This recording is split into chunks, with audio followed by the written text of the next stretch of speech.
All right. Welcome to episode 4 of the Burnout Racing podcast.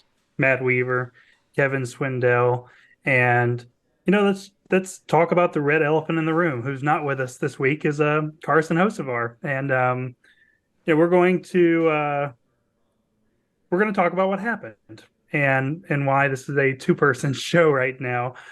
Carson decided to step away and focus on behind the wheel racing endeavors, and it's something that we totally um, respect and support. And listen, there's a real thing that happened or appeared to have happened on Friday, and we're going to go ahead and talk about that because it is a racing kind of thing. But if you watched the Truck Series race on Friday, and I know you did, I did. There was the incident with Taylor Gray. It looked like he right reared Taylor, and there's been some talk now in the days since that he had the flat tire, and he says the steering wheel was pointed straight.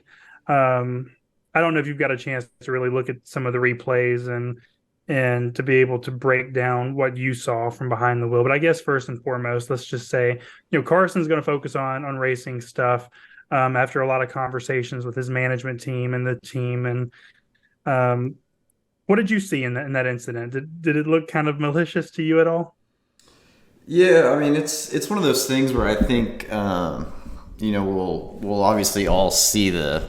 I mean, they can see the SMI data or what SMI, is that the right term? To see if he turned left, I guess, or not at the end of the day. But no, I felt like he did. It seemed like all the tires were up. I mean, I don't know. Didn't somebody the other day say the steering was broke too in the cup race or something? Or that was kind of Kyle's, and Kyle maybe had a point then, maybe didn't. I don't know either too. But yeah, definitely the views I saw, it looked like all four tires were up until he actually went through the whole like slide to the right, sort of, or to the left, however you want to look at it, and like peeled it off the bead. So I don't know. I mean, I'm sure they'll be able to dig up the stuff and see whether he turned left or the thing took off on him or whatever. I'm a big proponent of there's too many angles and too much data these days to like really just throw somebody under the bus before like I've physically seen all of it. But yeah, I mean, from the naked eye, it just looked like he got annoyed and he made a left. So listen, I am a big advocate of Carson Hocevar. It's why I wanted to do a podcast with him. I've covered Carson since he was in late models. I'm a big fan of his candor and his flair and his personality. So that's the automatic disclaimer. Here's the bigger issue for Carson. Let's say that in this instance, it's as he is putting out there that that was crash damage, flat tire, whatever. Um, Carson doesn't have the benefit of the doubt because there's been a lot of incidents over the years in late models and in trucks, whether it's intentionally stopping to bring out a caution, throwing water bottles onto the racetrack to elicit cautions. There have been other incidents in the truck series. Um, Listen, I say all of that not to criticize Carson, and we're not going to spend a lot of time on it. But I think Carson realizes, and his team realizes, his management team realizes that um, this is an opportunity for Carson. He's running full time in trucks this year, running all the big super late model races, running a handful of Xfinity races. That let's focus on the racing. Let's try to maximize our results. Go win a Truck Series championship, impress in the Xfinity car, and try to get that benefit of the doubt in a better place because right now he doesn't have it, and it's a bummer. I really enjoyed doing the first couple of episodes with him, and like I said, I'm grateful that he launched this podcast. And we're not going to close the door on it, right? Like there could come a time, a couple of months from now, a year from now, once he kind of establishes his place in NASCAR because he wants to be there for a long time, that we would certainly revisit that. But that's going to be the status quo for the time being. Yeah, I was going to actually ask you if he had a history of any of this, because I knew they gave him a pretty hard time after the Texas thing, and that didn't really seem to be like his fault, and he took a rap pretty hard, kind of almost like the Chastain route where you're just you're instantly to blame no matter how much of a part of something you were. But yeah, the other day I saw that it was like a whole collab of him getting cautions, I guess, of some yellows. It was like 7 or 8 times. I was actually impressed. So I'm good. I did it. I did it at Richmond one time and got it perfectly around. I mean, we all try to do it. Some of us just get caught, I guess. Yeah. And so at the time we're recording this, moving on away from Carson, it's 11 o'clock at night Eastern time. We just watched Flow Racing Night in America. Really good race for anyone who didn't see it. I don't know if you've got a lot of takeaways on that, but obviously Mike Marlar dominated that race. Hudson O'Neal came from a long way back to get there and was driving away to cut a right front, restart with 3 laps to go. At that point, Marlar had clean track and just kind of drove away. But that was a fun little race, wasn't it? Yeah, I was actually gonna probably note almost that this was a pretty snoozer of a late model race, and then like 15, 18 to go there, it was like Hudson woke up, and all of a sudden you had this little bit of a almost F1 style, like is he gonna catch him, with soft tires? But in reality, it was just he found another lane there. But yeah, it turned into really exciting. I would love to know if he cut it when he got over it in four, like right before he ended up, slowing down, or if it like was going down just because it was going down. Because I know he would feel a lot better to know that it was going down and he didn't just, overdrive the right front there and cut it down. But he was, I mean, just hammering that thing through 1 and 2. Like when you watch a guy run around the curb, anywhere, including, especially Eldora, and they just steer left, most of the way around the corner. That's a lot of commitment and a car that's really comfortable for you to just kind of put it on right on that edge of getting yourself in trouble. And but that's where a lot of speed is, and that's why he was running him down like what 4 or 5 tenths a lap there. I kind of related, but not really related. Is just it still blows my mind that here we are on a Tuesday night at the time we're recording this, and we have a marquee race with all the top dirt late model guys. Larson's there. There's a modified race on the undercard. People like to talk a lot about you know, how good the good old days were 20, 30 years ago. And, we're kind of living in a golden age right now. I think it's so cool that on any given night, you've got the flow racing night, you've got the high limits doing Tuesday nights now. Weekends are still the weekends, but every single race. I was moving this last weekend, so I didn't go anywhere till Sunday. I went to Martinsville. We'll talk about that. But on Saturday, I was able to, watch the All Stars race. I watched a bunch of pavement races so I could put together, short track scene reports. I just think that flow night in America is just kind of indicative of what a cool era we live in right now, that we can literally watch anything on any given day. We could watch races in Australia, right? Yeah. Australian sprint cars at 3 o'clock in the morning. And I don't even know how to begin watching all of it. How much do you watch on a given week when you're not on the road? Pretty much anything I can.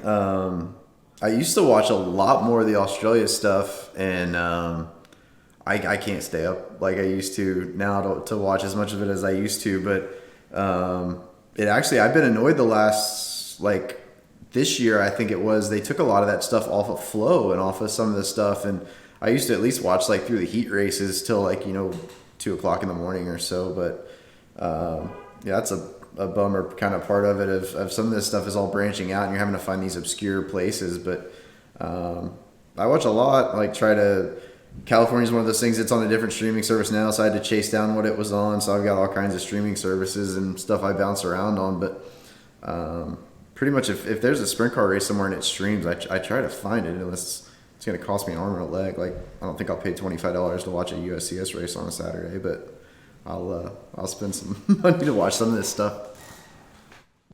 All the days kind of run together on me, especially having moved. I moved from Huntersville to nearby Greensboro, so it wasn't a huge move. But it's an hour and all the packing and boxing. But I think it was Friday, Peevely. Did you watch Peevely? Oh yeah. The dramatic World of Outlaws race that was before they had the rain out on Saturday?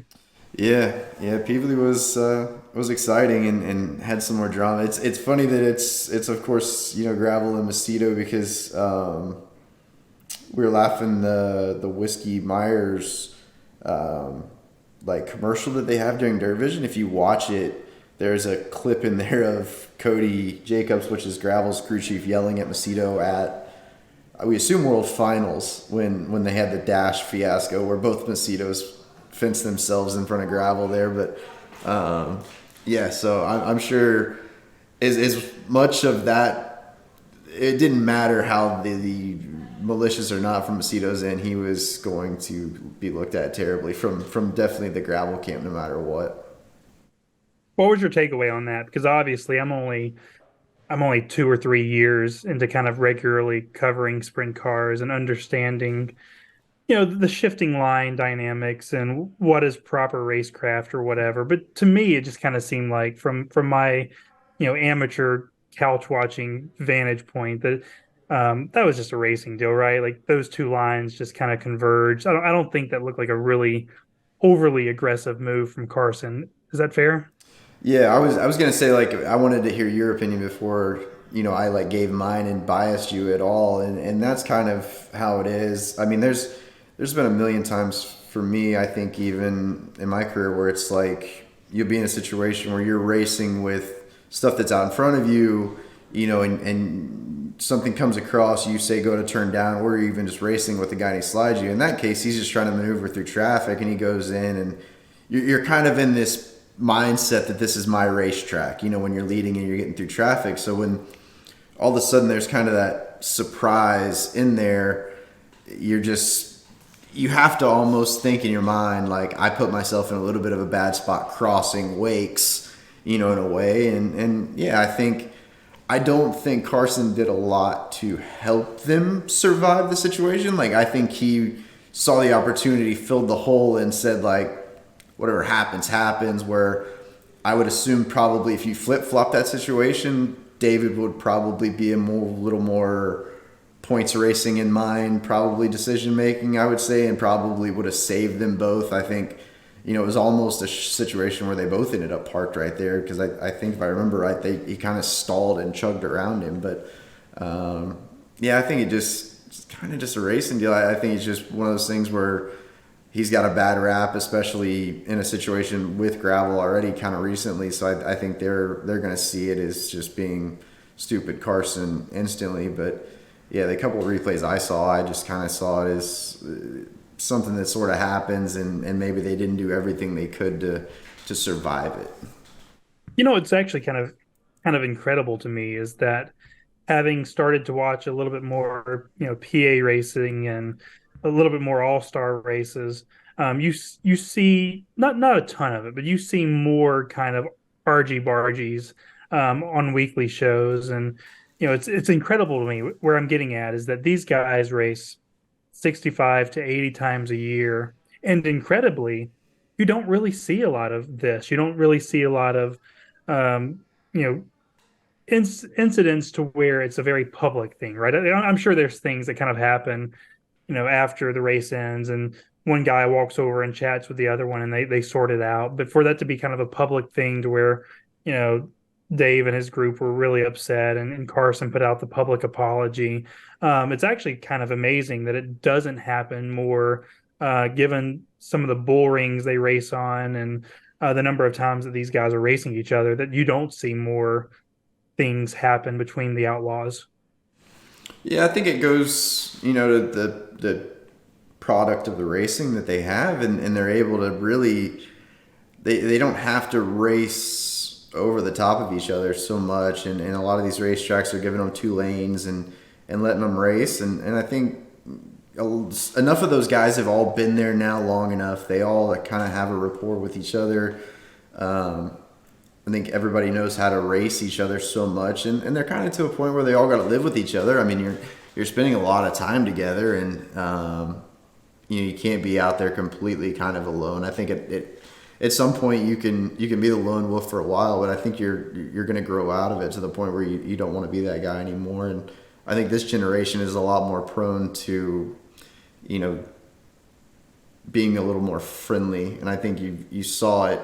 I think it really happened in the Cup Garage for a while, and now it's actually kind of peeling its way back out of it a little bit with some of these guys coming in with a little more dog eat dog mentality. But yeah, it's surprising with kind of the personalities of some of these guys that it hasn't happened more. But I think they're just able to mostly they're able to do it without at least crashing. I think it's a deal where a lot of those guys, it's just guys get mad at each other, but nobody ever ends up upside down for the most part. Like last night was one of the few times where they've done more than somebody being pissy about getting chopped or short slid. To me, just as a storyteller, I like seeing a little bit of tension. I don't want these guys, out there racing with a lot of animosity. I mean, obviously, sprint car racing, you can't carry a lot of that into the racing product, but it's a great championship battle right now. I mean, looking at it now, Carson has 12 points on Brad, and David's 20 out, and even Logan's still hanging around in that kind of 56, that 50 to 100 range where you're still very much in the mix too. So really heading into Knoxville for, the World of Outlaws season, you've got everything that you want to see there. And I really have enjoyed really what's been 5 solid years of really compelling championship battles. Obviously, Mm-hmm. Brad and Donnie went to the last race a couple of years ago, and uh, you know now you've got Brad and David and Logan sticking around, and it's just really good right now. So if our audience is watching these races, I don't need to do the sell job, but I guess where I'm getting at, and what I want to ask you is that we've heard Brad say, and he's looking as good as he ever has.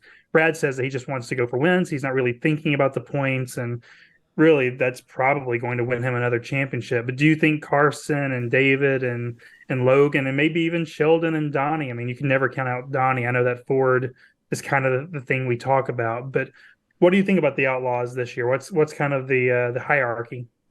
Yeah, it's going to be good. I think last year kind of showed, Macedo that he could hang in there. I think all year and be in earshot late. I think they realized that probably that was the first time. I think even for Phil, the crew chief over there. I think that's the first time they've really even been completely in the hunt. They kind of accidentally were with the owners' points a few years ago when they did that like gravel PPM kind of swap thing. But I think until like last year was probably the first time where they were like 1,000% sold out. And I don't even know, like kind of watching them compared to the way you watch the 49 and guys, it didn't feel like they were completely there to me. And I think now it seems like they've turned that corner to be like the complete every night, group. So that'll be interesting to see. Like 49's been awesome at just finishing races. 41's had trouble finishing races. The two I think probably ends up winning that deal if they didn't have some mechanical failures last year. So there's a lot of little things that we'll see kind of how it plays out. It's cool that it's probably one of the few championships that's managing to like stay tight over that many races without having some gimmick to keep it together. So it's really neat that it takes that much, and these guys are realizing how important it is to finish a race. And I mean, Donnie looked like he was ready to be a championship guy at the end of the year last year. Like we thought he'd come out beginning of this year and be ready on and go, and they just haven't been. So we'll see. This new tire, like somebody's gonna hit on something better. It seems like we're just reverting back to the way we ran the cars like 3 years ago, and I mean that's the kind of the grasp of it I got from what we did the other night, and then just listening to guys' interviews and stuff of how they talk about it, and even Sweet saying it's how we used to run the car, and I doubt he's talking about before they were winning championships, because up until that point they weren't special by any means. It was until he won that nationals, and then from there they kind of springboarded on. So before I ask you about Brent Marks winning from 20th down at Attica, I've been to Attica a couple of times, and I've never gotten an answer on this, but I've never thought to ask about it publicly too.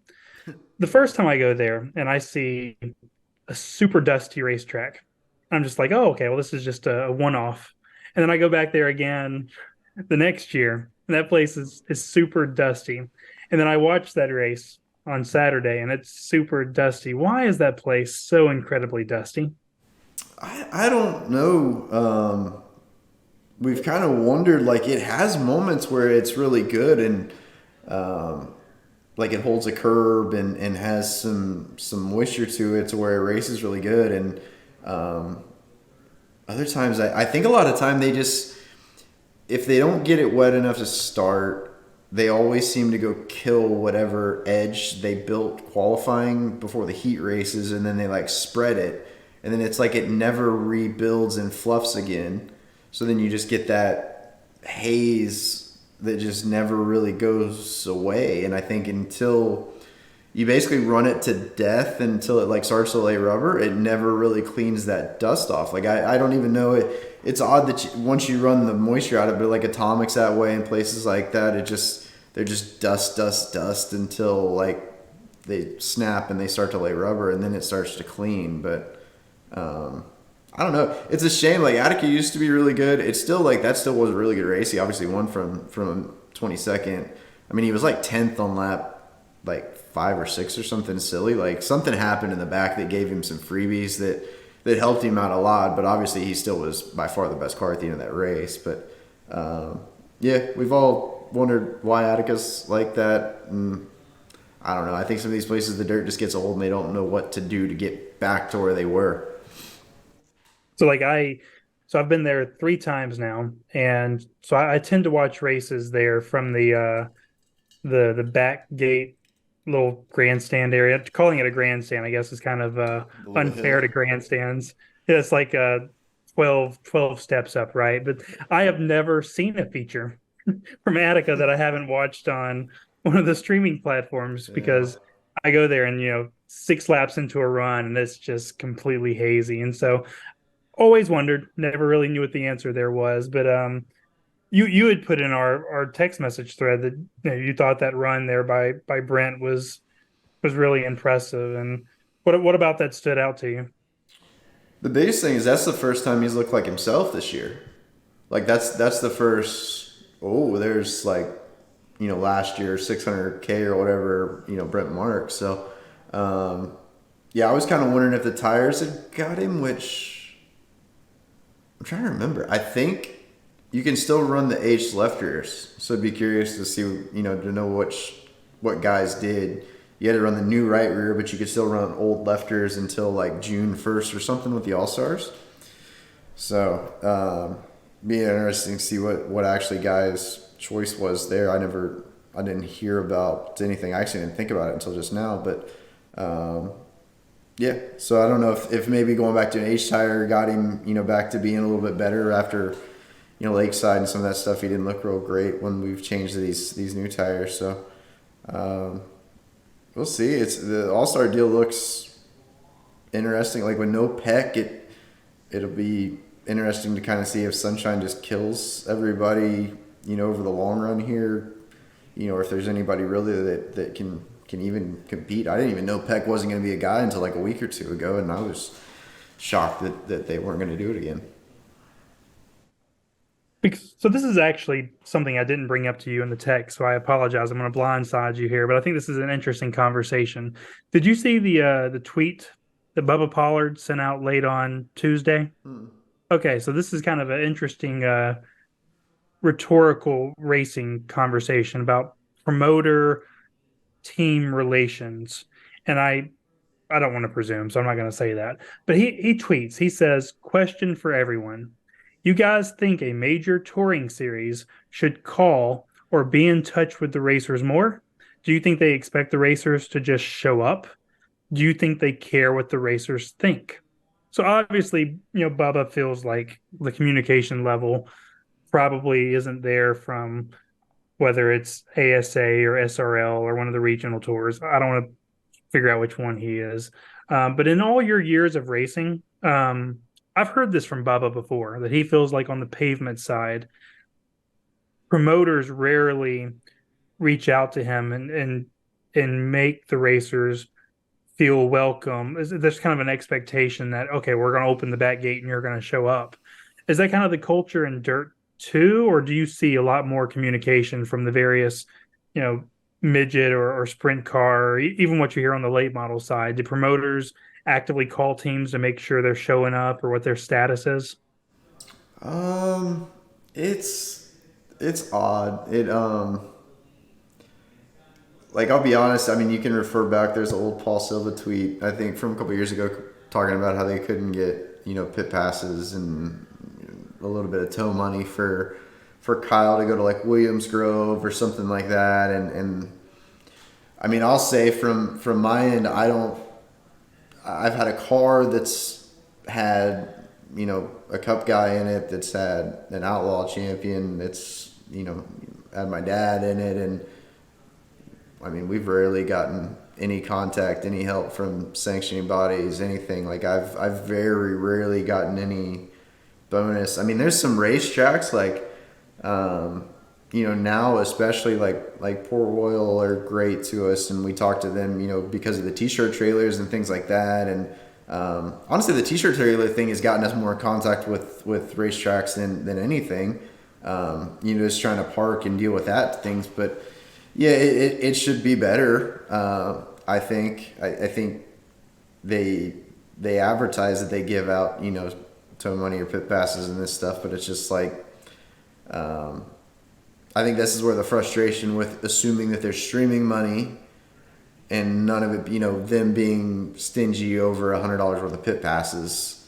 It feels like a pretty big disconnect between the people that are the product that are getting you those viewers or whatever it is. So I know even Rigsby tonight said tens of thousands watching at one point. So I know we don't get streaming numbers, but that should give you. I took note of that too. I was Yeah. like, okay, that's interesting. That's On a a Tuesday. tangible number. Yeah. Yeah, that's probably two tens I would say at minimum. So yeah, that was something. So we'll see. I mean, that whole part of this has got to get better at some point, and I think when it does, then that side will get better too. But until it does, I think there's just always going to be animosity between what one guy charges to make his end meet. Like somebody always thinks somebody's getting rich at some point in all of this, and most likely there's somebody that is somewhere. But a lot of times there's more to the story, but a lot of times there isn't too. Yeah, I think that the pavement side right now is obviously so tenuous because there's this concerted effort to try to build something bigger. And from an ASA standpoint, obviously Bob Sargent has been initially super involved. He called the meeting at the All American 400 last year. He called the meeting at PRI in December. And since the season has started, um, there hasn't been something to that scale. But granted, they're also running races. So you can probably find a Bob. Um, Ricky's pretty good on the SRL side, but obviously that first race at Pensacola for the ASA Star Series was a bit of a logistical disaster, a racecraft disaster, and Bubba also got a penalty and a fine, points penalty and a fine, and I'm sure there's some feedback he would want to give too. So, yeah, it's interesting because obviously on the dirt side there's way more volume of teams and drivers, and you don't have that on the pavement side. But at the same time, I guess I am kind of publicly assuming this is a ASA Bob Sargent thing, and he's got so many other projects going on. He's got a press conference tomorrow about reopening the Milwaukee Mile, and NASCAR is going back there, and of course Bob still has with Track Enterprises his dirt stuff. So it's just hard, and I'm sure, you know, I don't know. I'm sure Bubba feels like that's probably the last resort, as maybe he's tried some other levers, and well, if no one's going to call me, I'm going to put out a tweet and get people talking. So communication is good too, but I think it's hard to imagine that a Bob Sargent or a Tim Bryant has a ton of free time and they're just not making the effort because they don't care. I think they care. There's a lot going on. Yeah, it's tough to always say with some of these deals. You know, I think a lot of people have good intentions. I think a lot of the stuff I've felt like over the years is just it's a lot of people make a lot of promises and they say yes to a lot of things, and it's just hard to do some of this stuff. And the idea of actually accomplishing it on our scale of racing a lot of the times is tough. But at the same time, if you want us to show up and having to keep spending the money that we do, you know, to be able to compete properly at these races, if we're not going to fix that in, like, you got to pay more, or at least make us feel special. Like, tell us we're pretty a little bit more or something. You know what I mean? Just to keep us coming. Because at the end of the day, like, a lot of this and a lot of the people that fund a lot of what we do is because it's fun. It's not a lot of corporate sponsorship. You know what I mean? It's a lot of the team owners, companies are on the cars, and I think that's where maybe the short track stuff struggles. Is we all want to be corporate, but you know, we act in a way that just is, you know, more of like all I have to do is keep that one guy happy and my deal's taken care of. Like, so who cares how I do the rest of it? I'm just going to keep showing up. So, without having talked to Bubba yet, obviously, because he just tweeted it, I can't help but wonder if he's watching the Flow Racing Night in America race too, because obviously Bubba is a big dirt late model guy, and he's since got a late model, and he's trying to get into that world more and more too. You know, knowing Bubba a little bit of what I like to do, but like I know him too, is that I'm sure Bubba sees what's going on in the dirt late model side, and he's like, man, I hope there's a day that pavement late model racing can be kind of similar to that. Why is it not? And then in his mind is, well, because they have way better structure and communication. And maybe that's not true, or maybe it is. I don't know. But Yeah. I think too, we talk about the good intentions from a Bob Sargent and a Tim Bryant. I think Bubba's got good intentions there too, because he's probably watching a race that inspired him about what the pavement guys should be building in their world as well. Yeah, I think the biggest problem with our entire industry is just that nobody wants to take any criticism, and the only criticism they do take usually is met with like resistance of like, how dare you, I'm trying my best. And I think that just all stems back to like nobody feels like they're making enough, you know, at whatever they're doing. But yeah, that's the hardest part, is just like I don't think any of us know how to complain. You know, I think some of the others ruined it for some of us with good intentions by going in there with just like trying to wring somebody's neck instead of trying to like have a communication to work it out. And it's just like the fact that like I can't sell t-shirts at an outlaw race, which seems completely silly, but it's literally just being gate kept because they feel like they basically can gatekeep it from us for whatever reason. But at the end of the day, it kills me of making another $1,000 or $2,000 that helps me get up and down the road, you know, that day. So there's a lot of silly things going on within all of short track. I mean, sprint car side's mad that the late models are getting paid as much as they are, as often as they are. You know, and we're having to all race each other like it's all-star races, or, you know, not all-star races, but like, you know, super races with every good car in the country if we're going to make over, you know, 15 grand. While those guys, it's like you turn on something on Flow one night, it's like Overton and McDowell and like nobody else for 25, and basically you just got to ride around for 40 laps. Like, you know, we wonder where those are too. So I don't know. It's even like what is that XR series? Nobody even knows how that thing pays what it pays, but it pays a ton somehow, and it's either streaming rights or something weird's going on. But either way, it's always somebody that likes late models that gives the money out for some reason. Did you happen to catch the Cup race on Sunday? Yeah, in and out. it was it was all right. It was I did disconnect somewhere between Logano was a lap down and all of a sudden Logano was towards the front of that deal, and I was very confused on that. So I definitely missed, you know, a phase in there, but some of it was semi interesting, but it still seems like they got issues with their short track thing, huh? They do, and so that's been kind of the debate on social media and in racing circles, is that I think if you're a this is what it comes down to. If you're a casual fan, you've probably seen a handful of races at Martinsville that have been kind of track position dependent. Listen, it's still a one lane, half mile bottom feeding pavement track, and the only way to move people out of the way is to move them out of the way.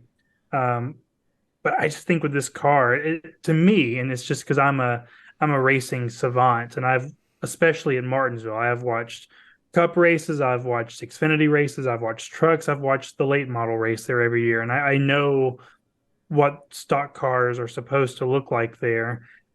To me, it's a big problem, and I think that this tire is just too wide. It makes too much grip. They can drive so much deeper into the corner. They've got the big IMSA brakes on these cars, so they stop so easily. And if for whatever reason, even with all that grip and the arrow too, if you miss the corner, you can just drop down, grab a gear, and drive off the corner, and it plants the car. So even if someone runs flat into the back of you, you're grabbing a gear and it's planting the car, and you drive off anyway. And there's just no moving anyone. Like you really have to try really hard to move them out of the way.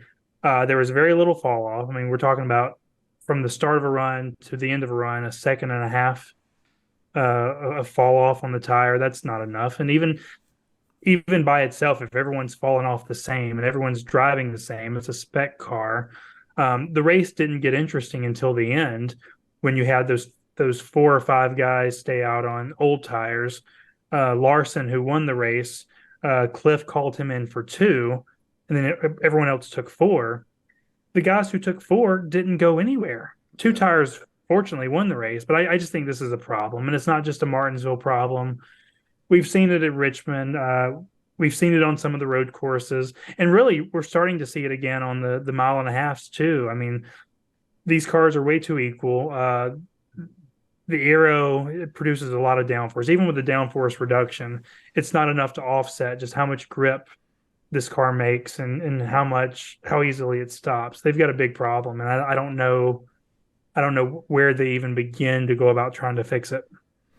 Yeah, and I think some of their issue with some of this now is, being able to have that live data of another guy. Like if you're getting beat, like if I was one of those guys when I drove where if you said, hey, they ran wide open down there, I'd go, okay, and I just go run wide open down there. Like if he can do it, I can do it. Okay. Now all of a sudden you have all this data that where the guy goes, well, he just runs down in there, 10 feet deeper than you and rolls this much farther than you at a little bit faster. And you go fix it. Like back then you used to have to fix and adapt yourself and find these things. And, the cars were more of a point and shoot. Now they're too close to the sim where I think these guys can just go sit in the sim and you could almost mimic a lot of what it does. And I think, like you said, people don't realize how much easier it actually is to drive a car when you can downshift it. Like that thing, even if you get on iRacing or something, if you run down in a corner in like a rally car or anything like that on a pavement track, and you can't get it turned, like you just grab another gear and the thing literally falls on the front wheels and slows down. And then it cuts more. Like it makes grip, it makes the grip that you want, and it puts it over the front tire. Like it's too easy. So it's just, yeah, I think until you figure out a way for them to have to really, really baby the throttle getting up off, and that would stop them from downshifting too in a way because they have to manage the wheels. And it's just like F1, you'd start short shifting like those guys do where they shift before they even get back in the gas and just to manage wheel spin. But I don't know.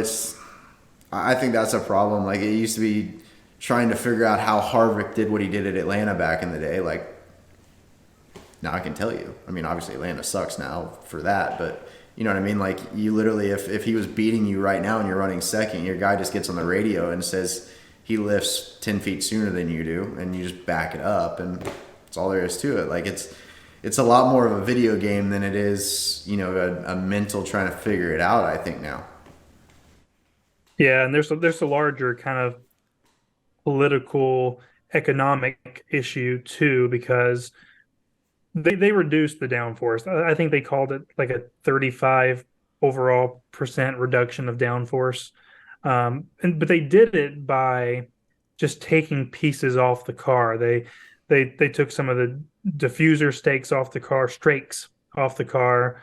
They took some of the underbody components off the car. They shortened the rear spoiler, so they didn't have to buy anything. No new components were needed because the teams have put their foot down and said, this car is already way more expensive than what you told us it would be when we all agreed to move to this spec platform, and the pieces aren't even fitting correctly, and that's a whole nother battle Yeah. they're having to fight.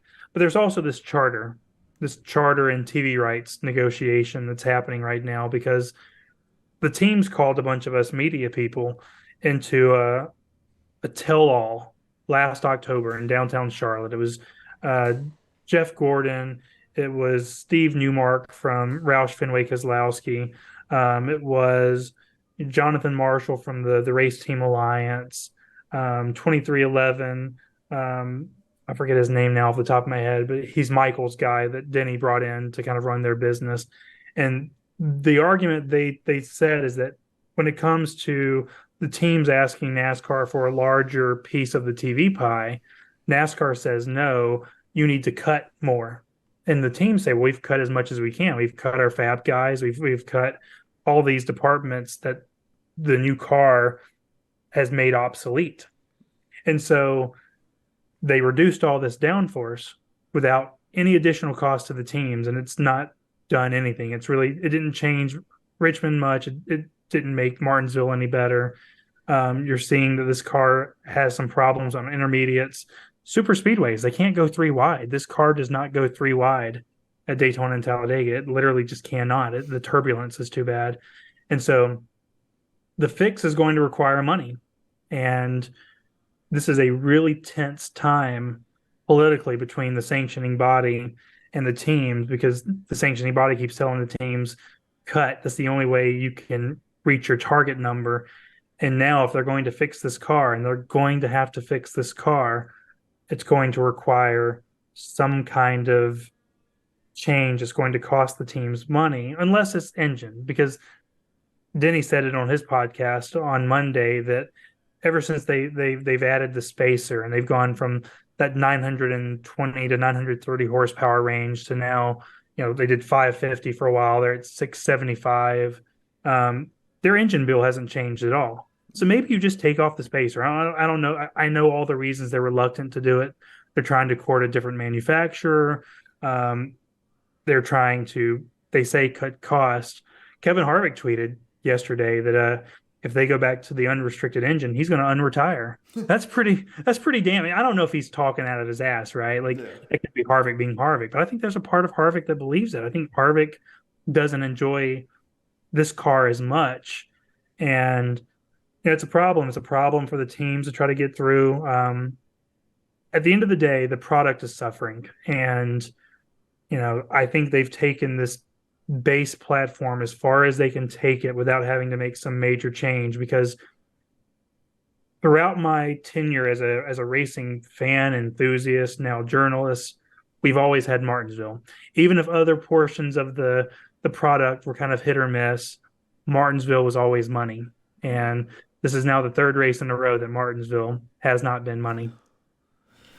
No, yeah, that's kind of it seems like all the primary tracks that we had that were good have either been killed by repaving or restructuring or something now, and yeah, they just and the car keeps killing Martinsville, and I think maybe they're realizing now that they kept messing with these racetracks and they should have messed with the car a long time ago. And I'm sure it's probably the same thing. NASCAR said, no, we're not messing with the car. You fix the tracks, so the tracks fix the tracks, and that didn't fix. And now NASCAR is kind of having to back up and realize that maybe it is them this time, hopefully. But yeah, I've never thought anything with less motor was better, especially if you're having a racing issue. I mean, outside of pack racing, slowing stuff down doesn't ever really make anything any better. I think it's just you kind of have to let things play out a little bit more. Like they probably should have figured out a way to leave leave them alone and let the tires wear out or something like that before they jump to the conclusion of trying to make them pack race. I just honestly, whoever decided to make them pack race, however many years ago, that was probably the worst decision that they made, and it killed several years of moving forward while they tried to force them into being a video game. Yeah. I'll leave on this. The biggest concern I have, and the reason why I'm personally sounding the alarm, is that the industry has put a lot of energy and money and enthusiasm towards North Wilkesboro coming back. Yeah. And granted, the fall off is going to be much more severe. That track has not been repaved since the 80s and it sat dormant for the longest amount of time. I was there for the late model and modified races last year, and when the tour mods drove through, man, I got pelted with rubber. It felt like shrapnel, really. So the fall off is going to be severe, and maybe that'll go a long way to making it better when you have that much fall off and you're taking away that much grip immediately. Um, but I wish, because it's a non-points race, and they've always used that race as kind of the experimental ground because it technically doesn't Yeah. matter. Give them more power. Let's just change the spacer. Let's go to the target of 750, or I don't know what the magic number is, but like you said, I mean, historically, um, horsepower goes a long way, and I haven't seen anything made better over the last 10 years, either financially or from the eyeball test of this reduction of power and with a heavier car. And that's the other thing. This car is heavier than the previous car. This car makes less power and it's heavier. And so I think they've got to add power, and I hope they do it for Wilkesboro. Yeah, I actually ran like the last Rockingham ARCA race, no restrictor, no whatever, and that I can remember literally spinning the tires in the middle of the back straightaway, just going straight, and it really falling off and stuff like that's so much fun, and it at least makes it fun in the car. I mean, there's times where you're gonna have really hideous races because there's a ton of fall off. There's races where there's like nobody on the lead lap because one guy hits it by a mile, but I don't know. Sometimes that's entertaining too, I guess. So we'll see. I mean, there's no perfect answer. I think it's like anything. It's just if the weather's right and everything's right, the racetracks do what they're supposed to. Some of them work for the way the cars are, and some don't. And you're just gonna have to have people smart enough to fix it without greed ruining it, and somebody forcing somebody to do something when it's not really the problem at hand.